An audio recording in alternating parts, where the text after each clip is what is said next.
Hello guys and welcome to Skynomics academy. मेरा नाम सुनील कुमार यादव है और आज हम लोग पार्ट टू डिस्कस करने वाले हैं। Part two nature and significance of management का, क्योंकि ये बिजनेस स्टडीज का पहला चैप्टर है। तो आप लोग शानदार तरीके से अब पढ़ते चलिए ताकि आपका पूरा सिलेबस जो होगा वो 90 दिन के अंदर जो है पूरा कंप्लीट होगा। ठीक है, तो आज है फर्स्ट चैप्टर का सेकेंड पार्ट। फर्स्ट पार्ट में हम लोगों ने डिस्कस करा था कि what are the objectives of management, है कि नहीं। ऑब्जेक्टिव में हमने देखा था एक तो ऑर्गेनाइजेशनल ऑब्जेक्टिव था और दूसरा क्या था भाई, बताओ, सोशल ऑब्जेक्टिव, और तीसरा क्या था, पर्सोनल ऑब्जेक्टिव। ठीक है, पर्सोनल ऑब्जेक्टिव जो है वो एक तरीके से देखने को मिलता है जहां पर कि अपने लोगों को किस तरीके से बढ़ावा दें ताकि एक ऑर्गेनाइजेशन में बहुत अच्छे तरीके से काम होकर चले। अब आगे देखते हैं आगे हमारे पास क्या है भाई आज। और आज वाले में सबसे पहले जो हम लोग बात करेंगे इंपॉर्टेंस के बारे में।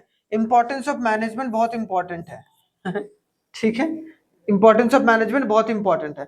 इंपॉर्टेंस का मतलब महत्व, कि भाई मैनेजमेंट जो है वो कितना इंपॉर्टेंट। सबसे पहली बात है कि ये हेल्प करता है हमें कि ग्रुप के गोल को अचीव करना। मतलब अगर देखा जाए ऑर्गेनाइजेशनल गोल को एक तरीके से अचीव करने का काम जो है वो करता है भाई। अगर मैनेजमेंट सही से नहीं होगा तो आप मैनेजमेंट मतलब या फिर बोला जाए अब जो ऑब्जेक्टिव आपने सोचा है या फिर जो गोल आपने सोचा वो कभी भी पूरा नहीं होगा। तो आप इसको गोल ओरिएंटेड भी लिख सकते हो, कोई दिक्कत नहीं है। इम्प्रूविंग एफिशिएंसी की क्षमता को, अगर आपको एफिशिएंट जो है अपनी कंपनी को बनाना है या अपनी कंपनी की एफिशिएंसी है, क्षमता को बढ़ाना है, तो उसके लिए क्या करना होगा, आपको मैनेजमेंट का जो सहारा है वो लेना ही लेना पड़ेगा। तीसरा, क्रिएट अ डायनेमिक ऑर्गेनाइजेशन। अब ऐसा ऑर्गेनाइजेशन आप बनाना नहीं चाहते हो ना कि एक ही जैसा जो है एक ही इन्वायरमेंट में काम कर पाए और दूसरा इन्वायरमेंट जब कुछ थोड़ा बहुत आ जाए तो एक तरीके से आप फंस जाओ, आपकी कंपनी बढ़ नहीं पा रही है, आपकी कंपनी प्रॉफिटेबल नहीं हो पा रही है। तो हमें हमेशा डायनेमिक ऑर्गेनाइजेशन के रूप में काम करना चाहिए। फोर्थ जो है, it helps in achieving the personnel objective. की पर्सनल ऑब्जेक्टिव जो है वो एक तरीके से अचीव करने में मदद करती है लोगों को। और फिफ्थ है, helps in development of society. Society का इसका मतलब क्या है कि सोशल डेवलपमेंट, मतलब सोशल समाज को भी देखने का जो काम है वो एक तरीके से ये मैनेजमेंट का काम जो है वो इम्पोर्टेंस पता चलता है इससे कि ये क्या है, ये हमें हेल्प करता है कि सामाजिक या समाज में किस तरीके से हम लोग लेकर चले चीजों को, ताकि क्योंकि आपका प्रोडक्ट कौन खरीदेगा भाई, समाज के लोग। अगर समाज के लोग आपकी मैनेजमेंट से खुश नहीं है तो कभी भी आपका प्रोडक्ट नहीं चल पाएगा। ठीक है, अब देखो एक एक कर सबसे पहले हमने देखा कि management helps in achieving group goal. मतलब management tries to integrate, management क्या करना चाहता है, ट्राई टू इंटीग्रेट क्या, कि जो एक इंडिविजुअल का गोल है और जो ऑर्गेनाइजेशनल गोल है वो साथ में चले। ऐसा ना सोचे कोई इंडिविजुअल जो वहां काम कर रहा है कि भाई सिर्फ ऑर्गेनाइजेशन अपनी भलाई देख रहा है और हमारी भलाई नहीं देख रहा। तो दोनों की भलाई देखना चाहिए, तभी हमारा जो ग्रुप का गोल है वो एक तरीके से अचीव हो पाएगा। दूसरा, मैनेजमेंट इंक्रीजेस एफिशिएंसी। मैनेजमेंट क्या कर रहा है, अपनी क्षमता को बढ़ा रहा है। मैनेजर्स ट्राई टू रिड्यूस, अब क्षमता को बढ़ाने का मतलब क्या बताया था मैंने वहां पर भी, कि आप मिनिमम कॉस्ट मैक्सिमम आउटपुट बताया था, और इफेक्टिव का मतलब टाइम से रिलेटेड था। तो यहाँ पर क्या है, मैनेजर क्या करता है, ट्राई कि reduce the cost and improve the productivity with a minimum wastage of resources, ताकि वेस्टेज ऑफ रिसोर्सेज ना हो पाए। तो मैनेजमेंट इस पर भी ध्यान देके चलती है कि रिसोर्सेज का जो है वो एक तरीके से इस्तेमाल सही तरीके से हो। और वो कैसे करती है भाई, बेटर प्लानिंग से, बेटर ऑर्गेनाइजिंग से, बेटर स्टाफिंग से, बेटर डायरेक्टिंग से और बेटर कंट्रोलिंग से। मतलब वो 5 फंक्शन ऑफ मैनेजमेंट के थ्रू मैनेजमेंट यही 5 फंक्शन करती है भाई। और ज्यादातर मैनेजमेंट का फोकस किस पर आता है, ताकि हम हमारी कंपनी जो है वो एफिशिएंट हो सके, एफिशिएंसी बढ़ा सके। ठीक है, आगे है third, management create a dynamic environment. मतलब मेक, अगर organisation have to survive in dynamic environment, so managers keeps making changes in an organisation to match the environmental changes. अब मान लो कि एआई आ गया, अब भाई अब कोई ऐसी कंपनी है टेक्नोलॉजी वाली, वो एआई का इस्तेमाल नहीं कर रहा, बोल रहा नहीं भाई जो मैं पुराना चला रहा हूँ मैं वही चलाऊंगा, मैं उसी सक्सेस होगा, कभी भी हो पाएगा। हाँ, मतलब क्या है कि वो स्टैटिक हो गया, वो डायनेमिक इन्वायरमेंट के लिए तैयार ही नहीं है। और जो कंपनी तैयार है वो अपना नए नए बंदों को ढूंढने लगा भाई, जो एआई में अच्छा कर रहा है, जो प्रॉपर तरीके से टेक्नोलॉजी को समझ रहा है। तो एक तरीके से क्या चीजें आसान हो जाती हैं अगर आप अपनी जो मैनेजमेंट की टीम डायनेमिक रखो तो। ठीक है, तो ये भी इंपॉर्टेंट है। फोर्थ जो है वो क्या करता है, management helps in achieving personal objective. मतलब एन एफिशिएंट मैनेजर, जो एक एफिशिएंट मैनेजर होगा वो क्या करेगा, one who brings maximum prosperity for the employees as well as the employees. Simple सी बात है कि भाई वहां पर जो एम्प्लॉयर है और एम्प्लॉय को दोनों को एक तरीके से एक दूसरे के साथ मिलजुल कर काम करने चाहिए, और ऊपर से जो लोग काम कर रहे हैं उनकी भी एक तरीके से क्या करना चाहिए, सपोर्ट प्रोवाइड करके चलना चाहिए, ताकि उन्हें भी कोई दिक्कत परेशानी ना हो। ठीक है।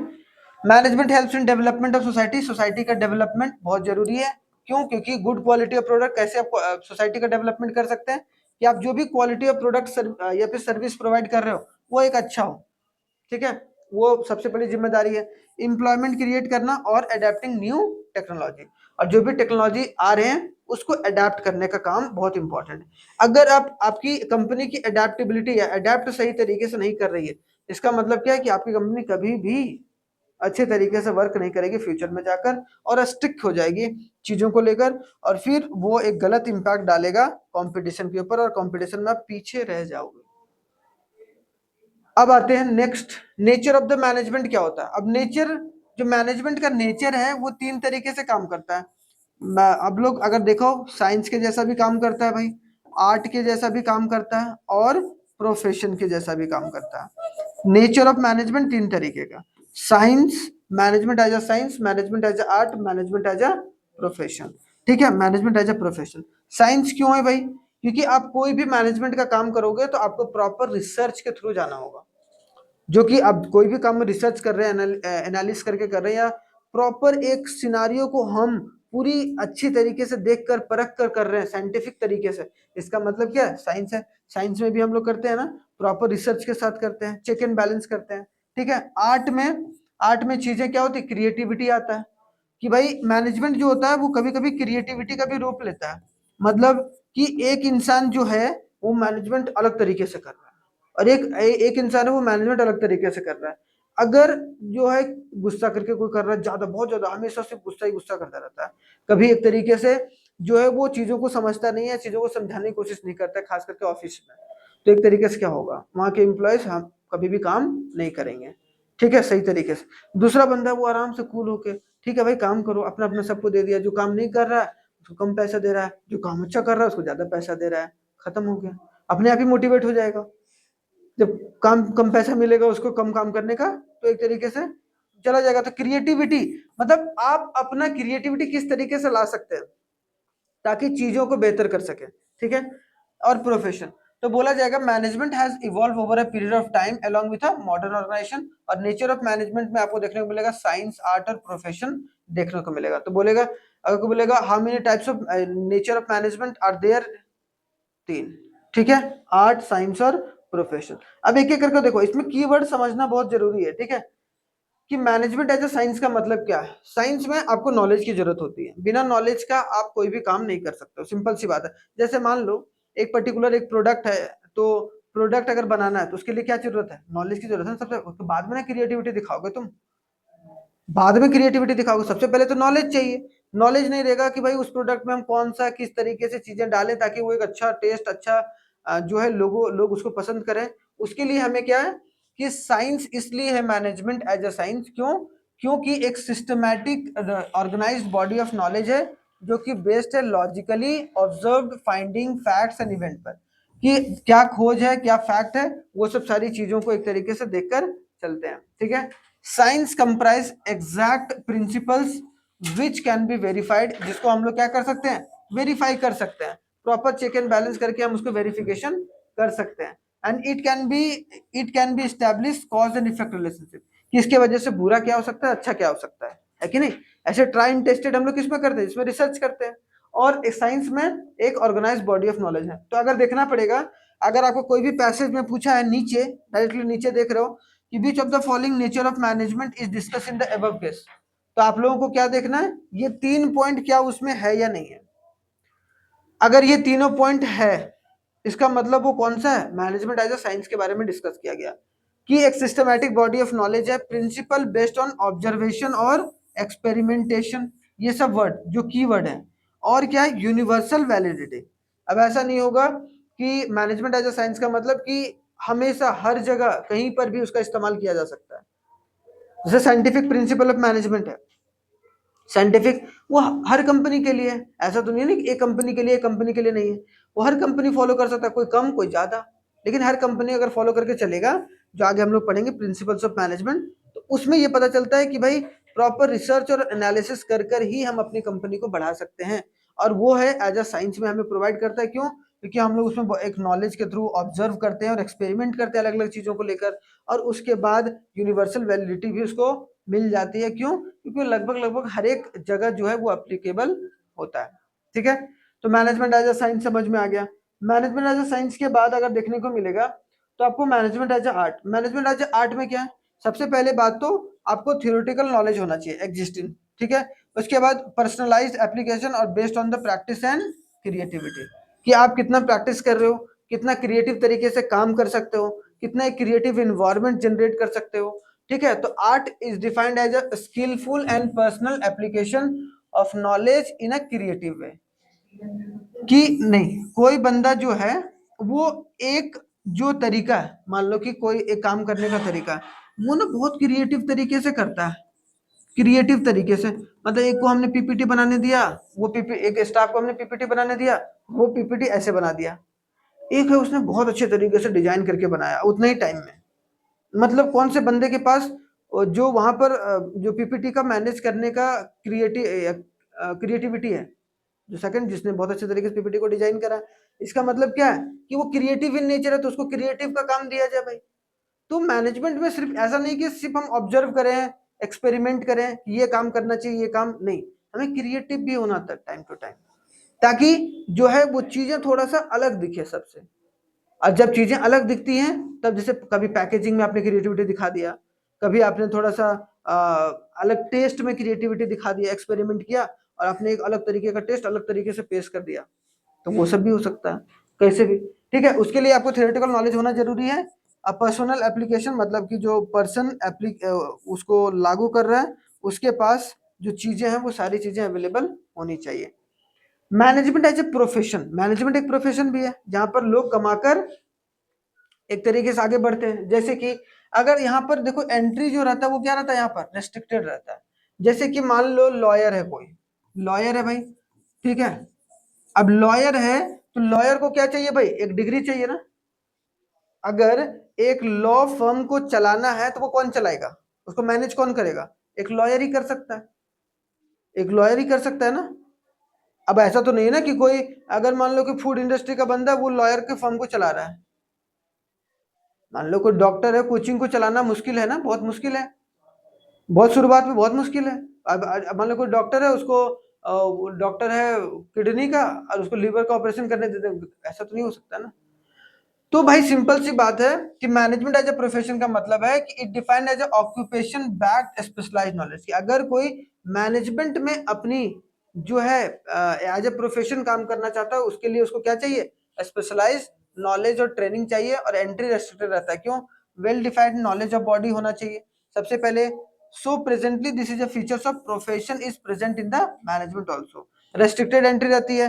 मान लो कि आपको लॉ फर्म में एक तरीके से जाना है तो आपको लॉयर का डिग्री चाहिए, और लॉयर की डिग्री के लिए आपको एक प्रॉपर पढ़ाई करनी होती है भाई।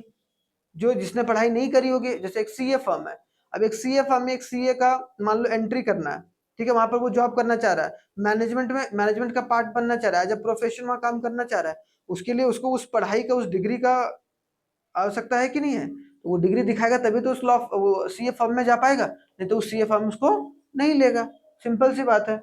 Presence of professional association, association होना जरूरी है। Existence of ethical code of conduct, ethical नियम कानून होते हैं। जैसे कि अगर देखो Indian institute of management, Indian institute of management एक तरीके से यहाँ पर वही लोग जाएंगे जो एक तरीके से पढ़े लिखे होंगे, वेल डिफाइंड नॉलेज जिनके पास पहले से होगा। और वहाँ एथिकल कोड भी रहता है कि ये समय, जैसे मान लो कि तुम डॉक्टर है, एक डॉक्टर है, एक्सीडेंटल केस आया तो सबसे पहले क्यों बोलता है कि आप पहले एफआईआर कॉपी दिखाइए, क्योंकि उसको डर रहता है कि कहीं हमें जो है वो एक तरीके से फंसा ना दे। तो एक तरीके से एथिकल कोड ऑफ कंडक्ट रहता है कि कैसे किस तरीके से चीजों को लेकर चलना भी है। और खास करके कहाँ मैनेजमेंट एज ए प्रोफेशन में, कोई ऐसा मैनेजमेंट जहाँ एक तरीके से प्रोफेशन का रूप वहां पर लिया हुआ हो। ठीक है, तो ये भी इंपॉर्टेंट है। सर्विस मोटिव रहता है, और यहाँ पर सर्विस जैसे कि टीचर है, टीचर हो गया, डॉक्टर हो गया, देखते हो टीचर का एक ग्रुप रहता है, जैसे डॉक्टर हो गया, डॉक्टर का भी ग्रुप रहता है। ठीक है, कौन? AIIMS, all India institute of medical science, AIIMS क्या है? ग्रुप ऑफ डॉक्टर है। अब जितने भी डॉक्टर हैं वो एम्स नियम कानून निकाला है कि भाई आप डॉक्टरी कैसे करोगे। ऐसा नहीं कि आप किसी भी तरीके से कोई भी कुछ भी कर रहे हो ना, एक नियम कानून होगा, उसके हिसाब से काम करोगे। अगर लीवर खराब है, किडनी खराब है, तो अगर मान लो नियम में लिखा हुआ है कि पहले लीवर का ऑपरेशन होगा तब किडनी का, तो आप ऐसे ही करोगे। और ऐसा नहीं करोगे तो फिर आपको दोषी पाया जाएगा कि भाई एक तरीके से ये ethical code of conduct follow करके नहीं चल रहा है, एक ड्यूटी जो है फॉलो करके नहीं चल रहा है, और सर्विस मोटिव पर काम करना चाहिए। इसका मतलब प्रोफेशन मैनेजमेंट में आप प्रोफेशन के रूप में भी उसको लाया जा सकता है, आर्ट और साइंस के अलावा भी। अब देखो 3 लेवल ऑफ मैनेजमेंट होता है ना, मैनेजमेंट। अब आगे आते हैं लेवल ऑफ मैनेजमेंट। तो मैनेजमेंट के लेवल होते हैं 3, एक होता है लोअर, एक होता है मिडिल, एक होता है जो सीनियर या फिर हायर लेवल ऑफ मैनेजमेंट। अगर देखा जाए 2 चीज सबसे पहले याद रखना है आपको, कौन कौन सा चीज भाई? एक तो पहले अथॉरिटी। अथॉरिटी कहां से कहां आता है? ऊपर से नीचे। अथॉरिटी हमेशा टॉप टू बॉटम, और अकाउंटेबिलिटी बॉटम टू टॉप। बस ये बात याद रखना है, बॉटम टू टॉप। अब ये चीज हो गया। तो ये अकाउंटेबिलिटी का मतलब क्या है भाई? एक बार हमने एक तरीके से बोल दिया कि भाई ये काम करो, हायर लेवल ने बोल दिया नीचे वालों को, नीचे वालों का काम है कि भाई वो सही तरीके से वो काम करके ऊपर वालों को दे, अगर नहीं देगा तो गड़बड़ है। ठीक है। अब यहां समझो, लेवल ऑफ मैनेजमेंट में management does not refer to a single individual but it refers to a group of a person. क्योंकि मैनेजमेंट एक बंदे के बारे में तो होता नहीं है। मैनेजमेंट सिर्फ मेरे रहने से मैनेजमेंट थोड़ा होगा, सारे बंदे रहेंगे या बहुत सारे बंदे रहेंगे, उनमें से एक मैनेजमेंट का रूप जो होता है निकल कर आता है। मतलब every individual in a hierarchy is responsible for the successful completion of a particular task. ठीक है। To fulfil that responsibility he is assigned a certain amount of the authority और the right to take the decision. इसका मतलब क्या है? इसका मतलब क्या है? अब हर एक पर्सन को हम तो अकाउंटेबल नहीं बना सकते हैं ना। अब मान लो कोई टॉप लेवल पे बैठा हुआ है, वो पहले किसको बताएगा? इसको बताएगा, फिर ये इसको बताएगा। मतलब अब ये बंदा डायरेक्टली इससे नहीं पूछ सकता है ना भाई। तो हम हर एक आदमी को कुछ ना कुछ काम देते हैं और उस काम को पूरा करता है वो, और वो अकाउंटेबिलिटी जो है वो हाई अथॉरिटी को जाकर प्रोवाइड करता है। ठीक है। Main level of management, top level management, middle level management और सुपरवाइजरी लेवल। क्या होता है भाई? Supervisory level. अब सुपरवाइजरी का मतलब क्या हुआ? सुपरवाइजरी मतलब जो सुपरवाइज करता है, जो ऑपरेशनल लेवल होता है, जो लोअर लेवल होता है, सब इसी का नाम है। Middle level, top level. तो मिडिल लेवल को अगर आप लोग दूसरा नाम दोगे, क्या दोगे भाई? सब ऑर्डिनेट लेवल बोल सकते हैं, सब बोल सकते हैं। टॉप लेवल मैनेजमेंट जो हायर लेवल ऑफ मैनेजमेंट या सीनियर लेवल ऑफ मैनेजमेंट बोल सकते हैं, या ऑपरेशनल, लोअर और सुपरवाइजरी लेवल, वो आपको कहां देखने को मिलेगा? लोअर लेवल ऑफ मैनेजमेंट में। अब देखो भाई एक एक कर कर टॉप लेवल मैनेजमेंट कौन कौन आते हैं, बस एक बार गो थ्रू कर लेना, बाकी पता ही होगा। They consist of senior most executive of the organisation, और जिसमें चेयरमैन हो गए, मैनेजिंग डायरेक्टर हो गए, प्रेसिडेंट हो गए, vice president, chief executive officer CEO जिसको बोलते हैं, सीएफओ बोलते हैं, chief financial officer, chief operating officer, ये सब सारे क्या है एक तरीके से जो टॉप लेवल मैनेजमेंट में। और मेजरली जो डिसीजन मेकिंग का काम होता है, डिसीजन मेकिंग का, वो किनके पास रहता है भाई? डिसीजन मेकिंग जो रहता है वो टॉप लेवल ही करके चलता है। ठीक है। टॉप लेवल ऑफ मैनेजमेंट ही करके चलता है। ठीक है। मतलब the managers working at this level have a maximum authority, और इसके पास जो टॉप लेवल के पास रहता है वो हमेशा क्या देखने को मिलेगा? Maximum authority. इनके बिना एक परिंदा भी इनके कंपनी में पर नहीं मार सकता है। सिंपल सा लॉजिकल है। चाहे आप कितना भी आर्ट, कितना भी प्रोफेशन, या कितना भी आप एक तरीके से साइंस का इस्तेमाल कर लो मैनेजमेंट में, लेकिन अगर टॉप लेवल मैनेजमेंट नहीं चाह रहा है कि ये इस तरीके की क्रिएटिविटी आप करो तो नहीं होगा, इस तरीके का ऑब्जर्वेशन करो तो नहीं होगा, इस तरीके की प्रोफेशन, इस तरीके की चीजें नहीं चलेंगी तो नहीं चलेंगी। सिंपल सी बात। ठीक है। तो हमें समझ में आ गया कि टॉप लेवल का, तो टॉप लेवल में कौन कौन होते हैं। टॉप लेवल का मेन फंक्शन क्या होता है ये देखो, to integrate a diverse element and coordinate the activities of different department, कि सारे डिपार्टमेंट को जोड़कर चले। सारे डिपार्टमेंट को जोड़कर चलने का काम किसके पास है भाई? Top level. Responsible for the welfare, भलाई, कि एक ऑर्गेनाइजेशन की भलाई हो, और सरवाइव कर पाए ऑर्गेनाइजेशन, वो कौन ध्यान देके चलेगा? नीचे लेबर क्लास का आदमी थोड़ा ध्यान देकर चलेगा कि ये कंपनी सरवाइव करेगा, उसे क्या फर्क पड़ता है? उसे तो अपना काम करने से मतलब है। एक ऊपर लेवल के मैनेजमेंट को ही तो सोचना पड़ता है ना कि हम अपनी कंपनी को कंपटीशन में सरवाइव कर पा रहे कि नहीं कर पा रहे, कितना प्रॉफिट निकालना है, कैसे क्या करना है। जितना ही माथा पिच्ची का काम रहता है वो टॉप लेवल के पास ही रहता है। हम लोग बोलते हैं यार टॉप लेवल क्या ही करता है, ठीक है, लेकिन अधिकतर काम उसके बिना ही होता है। अगर वो नहीं रहेगा तो एक तरीके से कंपनी ही नहीं रहेगी, है ना। एनालाइज करता है कि बिजनेस इन्वायरमेंट क्या इंप्लीकेशन है, गवर्नमेंट की क्या पॉलिसी आ रही है, वो सब सारी चीजों को देखकर चलता है, ठीक है, ताकि उसका फर्म जो सर्वाइव कर पाए। और responsible for all the activities of the business for the impact of society.